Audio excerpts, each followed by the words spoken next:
achọrọ m ka ị gwa anyị etu Imo steeti dị kịta, etu na si were okwu ọ na-ewe onye ọbụla iwe ọtọ kọtụ siri jọjọ ikpe ahụ. Eme onye dị n'ala Igbo n'owegaghị iwe, eme onye dị n'Imo steeti n'owegaghị iwe. And naanị ya anyị na-ekwu na ọwụwa so ọwụ ndị chịga ndị ji Nnamdi Kanu ama kọtụ agrant ọla ya bel, appeal court agrant ọla ya bel, refizo inye ebe so tupu ya then to the extent that it attempt to say last imprisonment. Eme onye n'oweghị iwe n'ala Igbo ndị o mere ka ala Igbo na-agbaghara eme onye ma ihe ga-eme echi ya ka hapụrụ ha nye ha Biafra anyị na-achọ. Nsogbu adịghị because ebe onye ọbụla nwe onye Igbo na-achọ ọsọ ya chọọ Biafra, anyị chọrọ Biafra because anyị taga ahụ na Naịjirịa. Michael so ala Igbo na anyị Igbo ihe na ala Biafra wụchi ala Naịjirịa onye anyị ekwu okwu ya na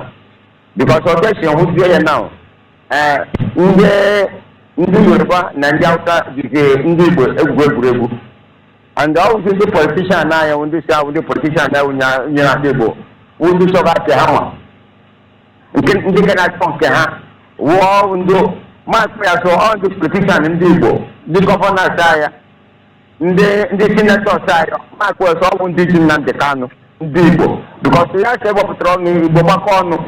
okwu Nnamdi Kanu na-aga prison na ọ gara na so ihe m na-ekwu Igbo eme onye n'oweghị iwe n'ala Igbo bụta anyị ama ihe ga-apụta tomorrow so onye ọbụla just na-atụzikwa ụzọ amakwa ihe ga-apụta tomorrow but eme ụjọ achụga ihe m ga-ese eme ụjọ achụga wụ ala Igbo kwụrụ akwụrụ n'ụgba nsoche eme ihe m kwuru yes naanị mkpa anyị mgbe naanị ihe na-ewe anyị iwe na ahụ gịnị ha ewepụta Nnamdi Kanu ọwụ Nnamdi Kanu ma ha chọ ka Naịjirịa dị na mma ha ewepụta Nnamdi Kanu ewepụta ya ọ naanị ihe a chọrọ ugbu a ka ndị Igbo gbakọta ọnụ ka Nnamdi Kanu were pụta ka ala Igbo nwere onwe. Maazị anyị kenere gị shinne o nwee ihe anyị sị ka anyị jụọ gị bikos o nwee ndị nye anyị nọmba anyị bikos na ha ma na ịbụ onye gbagoniteni na Imo steeti. Ọ sị ka anyị jụọ na onwe ndị ọ na-amasịrị na ha ji Maazị Nnamdi Kanu, na onwe ndị ọ na-amasịrị, na onwe ndị dị obi na-atọ ha ụtọ because na ha ji Maazị Nnamdi Kanu ọ eziokwu because ọ na-apụtacha na line onwe ndị dịcha happy, onwe ndị na-edere happy and ndị mmadụ na-afụ ya na onwe ndị dị happy. Biko ịbụ eziokwu ndị mmadụ adị ha happy ndị na-atụ Igbo anyị nọ n'Imo steeti na m ugbu a n'ọnụ Imo m dị now because ụwa siri ike sitere na Imo sitere n'ọnụ Imo so because ụwa siri ike onye ọnụ Igbo onye bidoro WhatsApp ugbu a IPOB ọwụọ anya so ngwa nke ebe abụọ dị kan because emeghị emeghe ebe a now ịgwagwa m eziokwu emeghị emeghe emekwe ndị oweghị iwe n'obi o emekwe some top to politician oweghị iwe n'obi dịkwa n'ụtọ dị eme ndị oweghị iwe n'obi like Njide kwuru ya na-esi wepụta Nnamdi Kanu wepụtara ya Biafra and I be happy in all that kind of thing. I be very very happy in that kind of thing. In that kind of news. But there are some top politicians Nnamdi Kanu all the way down. And but in the house we down Nnamdi Kanu ga-apụta and the money go down. So there are some top politicians na dey ready to mention their names. Ndo ndị kwuru ka Nnamdi Kanu ọ dị n'ebe ahụ. But ihe na-agwa m ọkara na-ekwu bụ by the grace of God ọ ga-apụta and ihe na-emegbu ndị ahụ onye m na-achụ maka ọnụ mara. Achọrọ m ka m mara bụ onwe arrangement ya bụ ọgbakọ arrangement ndị niile ndị isi anwa na-eme ka ọ bụ onye ọbụla ajọs nọ imechiche ọnụ ka ọ bụ nwoke nkata ya bụ arrangement a na-eme ka iwepụta ya ka ọ bụ onye ọbụla chọrọ ịnọrọ nnọọ ọ gbasara ọrụ m ka a rapụ ya like that. Ihe ndị mmadụ mere some of them mere na ọ gbasara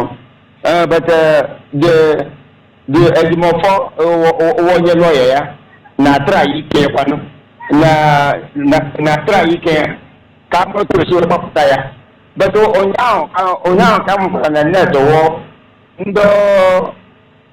ndị Supreme Court ekwa grant to bail ekwa grant to bail offered because yes grant the bail offered she Sokoto Wapata were there Abuja to understand the bail offered about injustice about that injustice about him but ekwa grant ya that bail I mean ekwa grant the appeal ekwa grant ya grant appeal I mean appeal court come appeal but ekwa grant ya so I throw it out so the other thing on you do the United some of us now to the United and the I'm ready to do any move within ourselves here. Even organize within ourselves here, most of us here push any push what can that I will. Kenya mezi ejiri apụcha prison niile nọ n'East bịa werezie ya gawa na Sokoto Kenya mezi eji mee ụdị ihe dị etu anwa enweghị m idea okay ihe mere na eji mee ya ụta mgbe ụtara ihe mere na eji mee ya ụta because ama na na Abuja and the guy atụrụ ya ihe and the sha ha atụrụ ya ejiri that sentence ahụ enwere very big protest na Abuja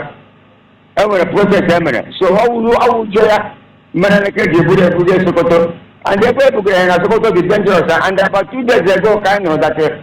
ndị Boko Haram kwa ndị Fulani ha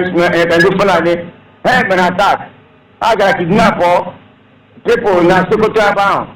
gbagbuo ndị mmadụ Sokoto ya ndị ọgwụ Sokoto ahụ ka ebugara Nnamdi Kanu so enwere eziokwu ihe ji ebuga ebe a because of ụjọ dị federal government ụjọ dị ha n'obi owo ka ha ebupụga from Abuja ka ebe ndị Igbo na-aga agariru oh him chọpụtara because check ihe na emere Lagos na Abuja mere na Lagos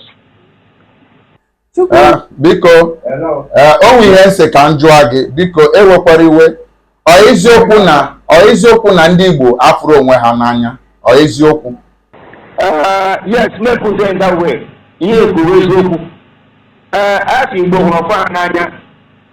ndị agha na-asị abụga Nnamdi Kanu ndị sịkwanụ ga-eme ndị ga-apụta ha post sogbute ya but ihe m chọpụtara bụ ndị hụrụ onwe ha n'anya n'ala Igbo ka ndị na-ahụ onwe ha n'anya ndị chọkwara ka anyị hụrụ onwe anyị n'ala Igbo ka ndị dịrịgara ndị Naijiria ya bụ ndị dị Naijiria bụ ndị ritega ya n'aka Tinubu onye ọbụla ritega ya n'aka Tinubu achọ ka Igbo hụrụ onwe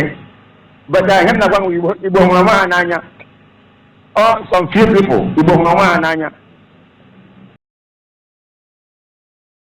biko ka ihe nwe ịgwa ndị Igbo because of n'oge ha ihe na-eme na ka ihe nwere ịgwa ndị Igbo ihe wụ advice na-enye ndị Igbo na ọwụ ka Igbo gbakọta ọnụ Igbo gbakọta ọnụ ka anyị nwere onwe anyị ka anyị gbakọta ọnụ dọta ihe na anyị na-adọ dọta Biafra anyị mebere ka Nnamdi Kanu ka Igbo gbakọta ọnụ mee ka Nnamdi Kanu pụta ka achọtakwanụ Biafra na anyị na-adọ because anyị dọta ya anyị ga-enwere onwe anyị because ndị mmadụ atagbolo onwe na ahụ agụrụ na agụgbu ndị mmadụ marginalization dị too much emeghị ihe na-emere anyị n'ala Igbo nwa ama so onye ọbụla so ya wụ Naijiria dat ya ha n'ọchịrị ihe na-aga Naijiria onye ọwụwa onye iberibe because agụrụ na agụgbu ndị mmadụ emeghị agaghị agada n'ala Igbo anyị bụ eziokwu so asị Igbo apụga lụta n'ala Naijiria amị lụta n'ala Igbo bịa mezie ala Igbo ga-ama mma na ala Igbo ga-ama mma asị abịa mezie ala Igbo ga-ama mma onye ọbụla riju afọ onye ọbụla nwee ihe ọ na-enwe onye orijugo afọ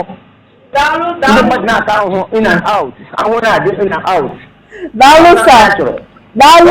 daalụ ka isi na ya na anyị taa olu gị ndị na-ege ntị anụgo olu gị ndị Igbo niile anụgo olu gị Chineke gọzie gị ka isi na ya na anyị